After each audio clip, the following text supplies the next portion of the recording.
Hi, everybody. I'm not really used to doing this, but I thought I'd give it a shot trying to voice over this drawing and just give you a little breakdown of the process so far.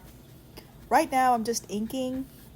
I already started inking, obviously, and I'm like, it'd be cool to make a little video of this. So that's what I'm doing. You'll see I like to use different line weights and widths. Usually in the finer details or more the interior of the drawing. And then later on, I'm going to add bolder lines to the outside, more so the perimeter of the figure, to really clean up and kind of solidify the design.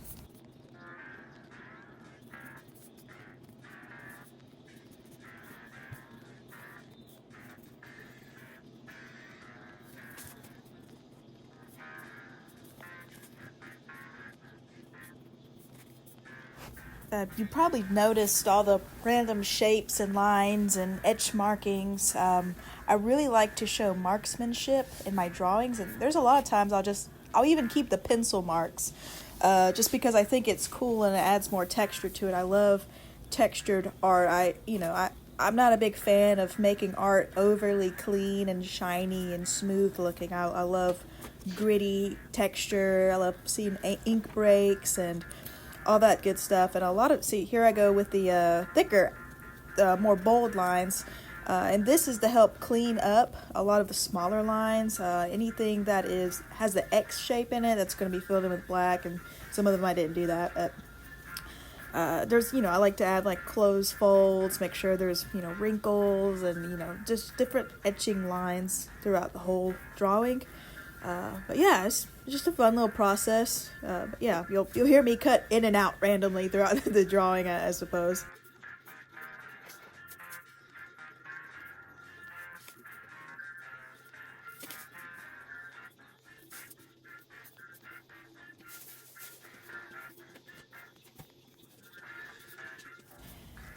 Yeah, throughout the whole process, you'll see me always go back and clean something up, whether that's traditional or digital.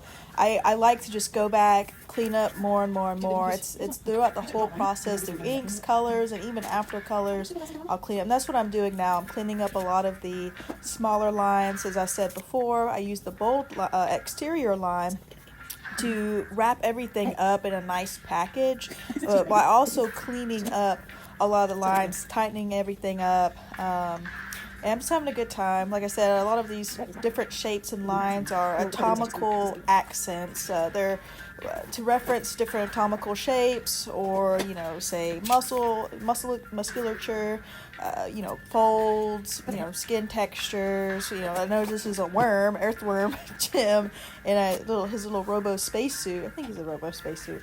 Anyways, it's still fun to draw. I had fun drawing him because it's a very loosey goosey, elastic kind of character, very 90s. Just really fun character. You don't have to worry too much about having the anatomy exactly right because he is a cartoon character. So it was fun doing my own twist on it.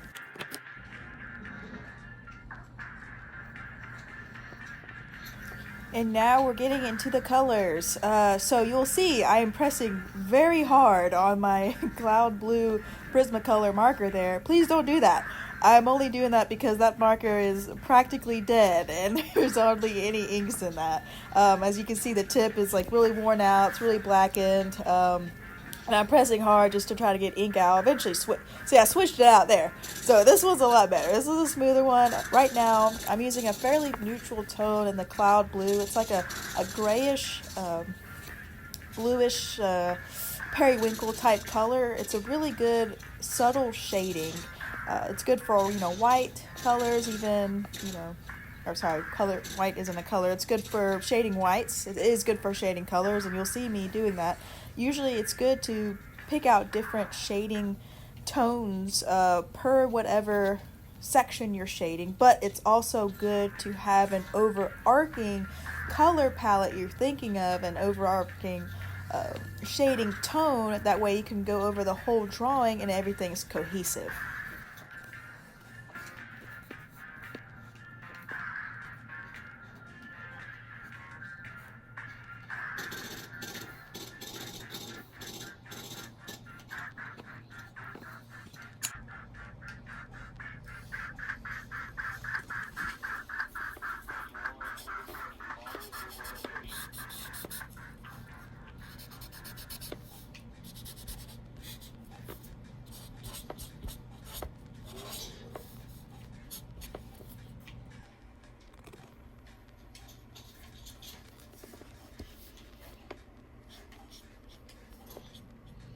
And now I am coloring his little wormy head.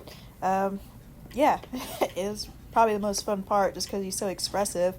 But also just, as you can see, I'm kind of lightly stroking and I'm going with the lines, the curvature of the lines that I drew on the inks, with the inks. That way it can all kind of be fluid to the ridges of the worm. But yeah, pretty simple, pretty straightforward. Even though it's just a little worm head, and most of it's pink, you'll still see some of that periwinkle that comes through. You'll still see some of the lighter pinks.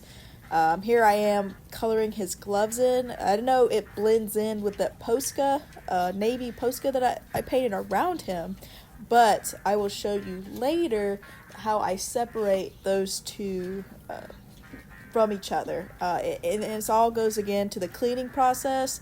Like I said, I clean up throughout the whole entire drawing, but particularly in the end. Here I like to keep the strokes of the pen light, so you can see that I can give the impression of highlights there without even adding in highlights. And then, later on you'll blend everything together and it'll work out well. I'll come in with a lighter blue, but it's darker than the cloud blue, to add more depth of shading to his suit. And then I'll also use that same blue to blend in more to the whites of the navy blue. So it's pretty, or I guess it's technically ultramarine blue. But yeah, it's a good technique to kind of wrap your drawing up and make it even more cohesive and well-rounded.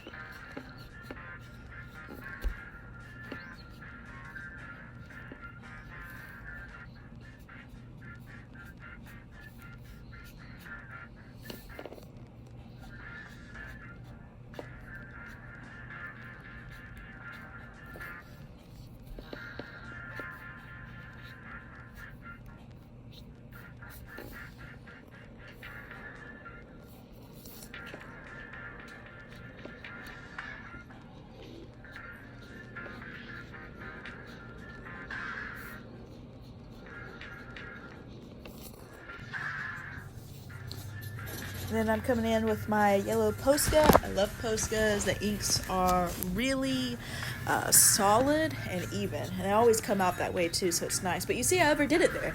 That's a fun thing about art, is not only do you learn how to art, but you also learn the art of improvise too. So you learn how to adapt, even if you mess up in situations, which is great.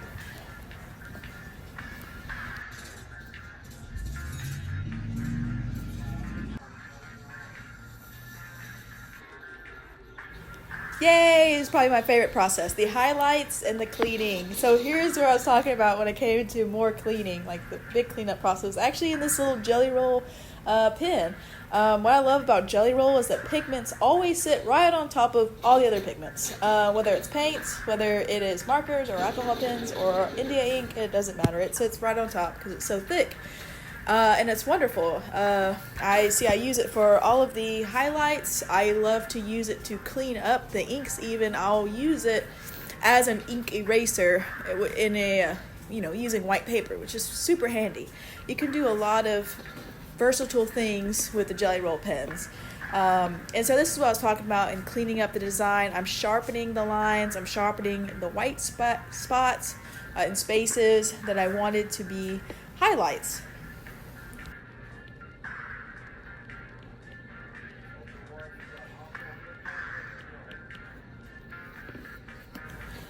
And here's the other part I was talking about, where I was saying this is how I'm going to use the Jelly Roll, their white pen, to cut out the design more from the gloves, from the Posca pens. And so what I'm doing is redrawing over the black inks with the white ink to kind of really cut it out of the drawing, and then it gives it more that sheen to it of a shiny glove would, and then I can go in and add in more detail. I'm detailing and cleaning up the drawing throughout the whole process. So I have detailed inks, and then I'm going to detail more with the colors, and then I'm going to detail even more with this Jelly Roll pen and cut out and define a lot more shapes and lines with that too. So it's just really fun. It's like a big puzzle.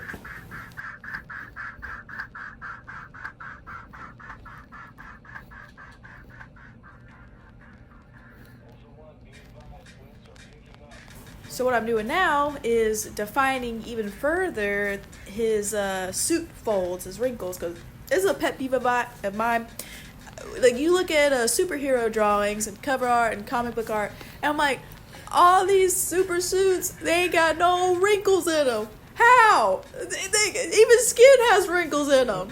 Draw some wrinkles, So anyway, here's the drawing, going in with some Posca details.